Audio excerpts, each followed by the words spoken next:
আজকে আমরা ভেক্টরের একটা ম্যাথমেটিক্যাল টার্ম সমাধান করব। ভেক্টর অধ্যায়ের মধ্যে দেখলাম আমি এই ম্যাথটা একটু ট্রিকি, আবার একটু সুন্দরও বটে। এই ম্যাথটা আমরা আজকে সমাধান করব অনেক সুন্দরভাবে। তো দেখা যাক কিভাবে অঙ্কটা করা যায়। তো দেখো প্রশ্নে কি বলছে।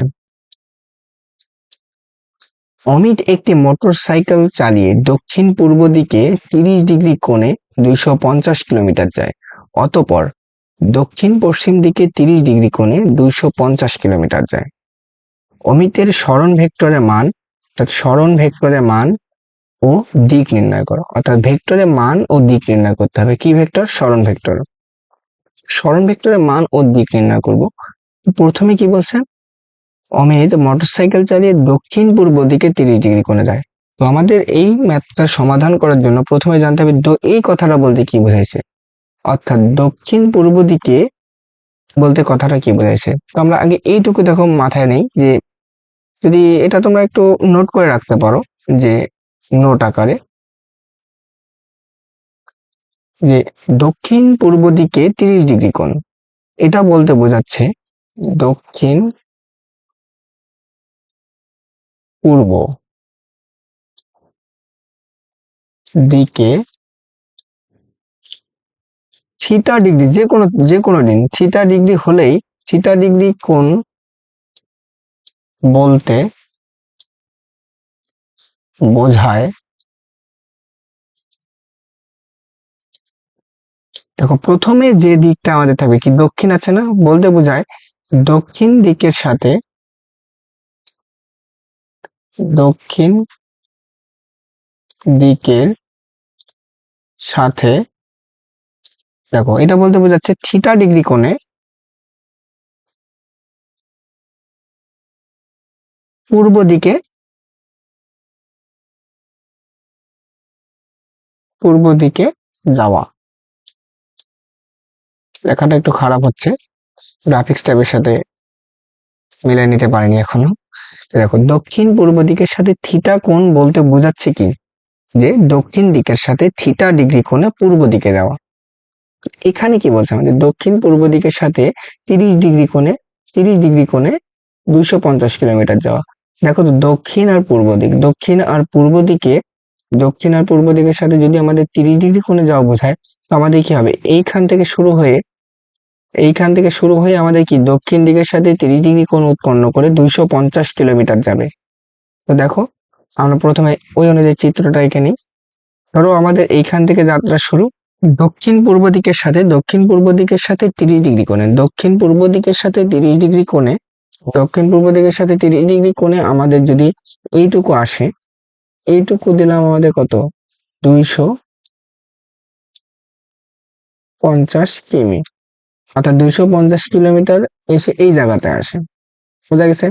তো দেখো দক্ষিণ দিকের সাথে 30 ডিগ্রি কোণে দক্ষিণ পূর্ব দিকে যদি এই জায়গাতে আসে, তাহলে এই বিন্দুতে এসে আমার কি বলছে, অতঃপর দক্ষিণ পশ্চিম দিকের সাথে 30 ডিগ্রি কোণে 250 কিলোমিটার যায়।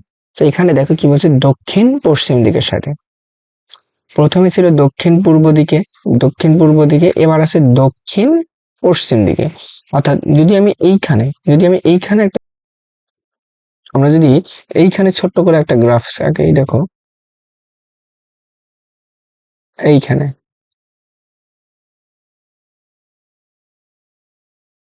হুম, দেখো এইখানে যদি আমি দেখি, দেখো আমাদের কি, এটা দক্ষিণ দিক, আমাদের এইটা হচ্ছে,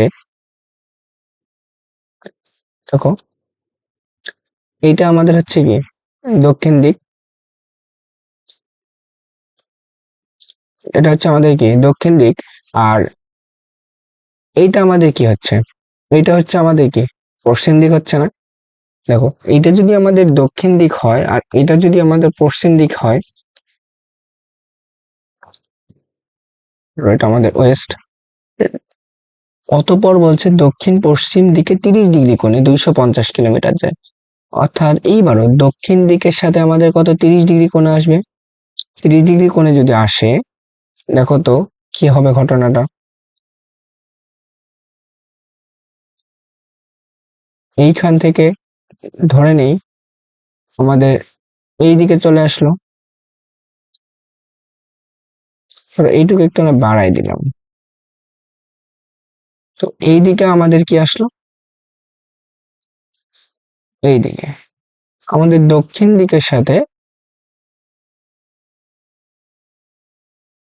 দক্ষিণ পশ্চিম দিকের সাথে, অর্থাৎ দক্ষিণ দিকের সাথে আমাদের কত 30 ডিগ্রি কোণ করে 250 কিলোমিটার এই জায়গাতে আসলো। বোঝা গেছে? যদি 250 কিলোমিটার এই জায়গাতে আসে, এখন বলছে এর অমিতের সরণ ভেক্টরের মান কত। দেখো, যদি অমিত এই দিকে এই দিকে যায়, আবার এইখানে এসে দিক পরিবর্তন করে এই দিকে চলে আসে, এখন অমিতের সরণ কি হবে?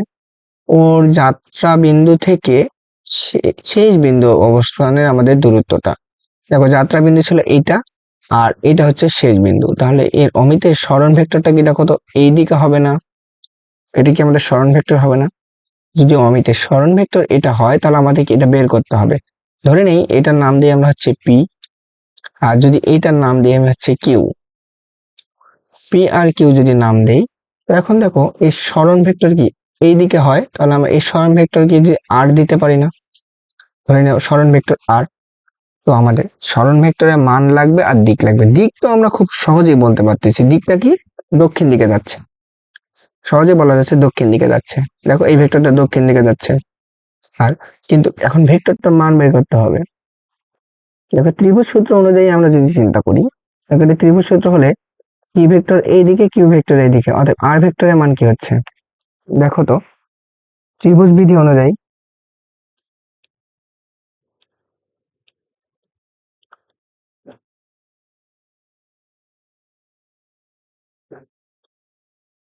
ত্রিভুজ বিধি অনুযায়ী দেখো আর vector is equal to P vector plus Q vector, P vector plus Q vector, অর্থাৎ ভেক্টরে আমার দিকটা জানি, তাহলে ভেক্টর যদি মানটা বের করি কি হতো, আর ভেক্টরের মান সমান সমান কি হতো আমাদের root over P square plus Q square plus 2 P Q cos alpha হতো না? আলফা কি? আলফা হচ্ছে পি ভেক্টর এবং কিউ ভেক্টরের মধ্যকার কোণ। এখন দেখো পি ভেক্টর আর কিউ ভেক্টরের যদি আমরা মধ্যকার কোণটা বের করতে চাই, তাহলে আমরা কিভাবে নিতে পারি? দেখো এই যে এই বিন্দুটা থেকে যদি আমাদের এইদিকে ভেক্টরটা যায় আর এই ভেক্টরটা এই দিকে আসে, আর এই ভেক্টরটাকে এইদিকে বাড়ায় দিলেও হিসাবটা করতে পারি, এই দিকে বাড়ায় দিই, ধরে নাও এটা পি ভেক্টরটাকে এইদিকে বাড়ায় দিছি, এটা হচ্ছে পি ভেক্টর। যদি বাড়ায় দিই, দেখো পি ভেক্টরটা কি ছিল আমাদের দক্ষিণ দিকের সাথে কত 30 ডিগ্রি কোণ উৎপন্ন করছিল না, অর্থাৎ এইটা 30 ডিগ্রি না? তাহলে দেখো এই 30 ডিগ্রি আর এই 30 ডিগ্রি হয়, তাহলে পি ভেক্টর আর কিউ ভেক্টরের মধ্যকার কোণ কত হচ্ছে? আলফার মান কত 60 ডিগ্রি হচ্ছে না? অর্থাৎ আলফা সমান সমান 30 ডিগ্রি যোগ 30 ডিগ্রি সমান 60 ডিগ্রি হচ্ছে না? তো আমরা এইখানে যদি আরামসে আমরা কি সূত্র সবগুলো মান দিতে পারি না? দেখো পি এর মান কত, পি এর মান হচ্ছে দেখো তো 250 স্কোয়ার যোগ কিউ এর মান কত 250 স্কোয়ার প্লাস 2, পি এর মান 250, কিউ এর মান 250 কস কত 60 ডিগ্রি না? তো 60 ডিগ্রি হয়, তাহলে আমরা দেখো এইখান থেকে আমরা লব্ধির মানটা বের করতে পারি না? অর্থাৎ আর সমান কত হচ্ছে দেখো, এটা যদি আমরা ক্যালকুলেটরে হিসাব করি 433 কিলোমিটার। অর্থাৎ এই যে আর ভেক্টরটা দেখলাম, অর্থাৎ সরণ ভেক্টরটা দেখলাম, সরণ ভেক্টরের মানটা হচ্ছে 433 কিলোমিটার।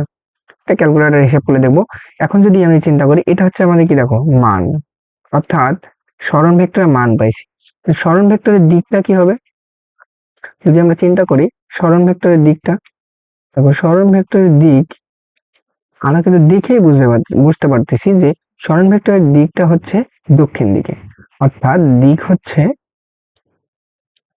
দক্ষিণ দিকে। বোঝা গেছে?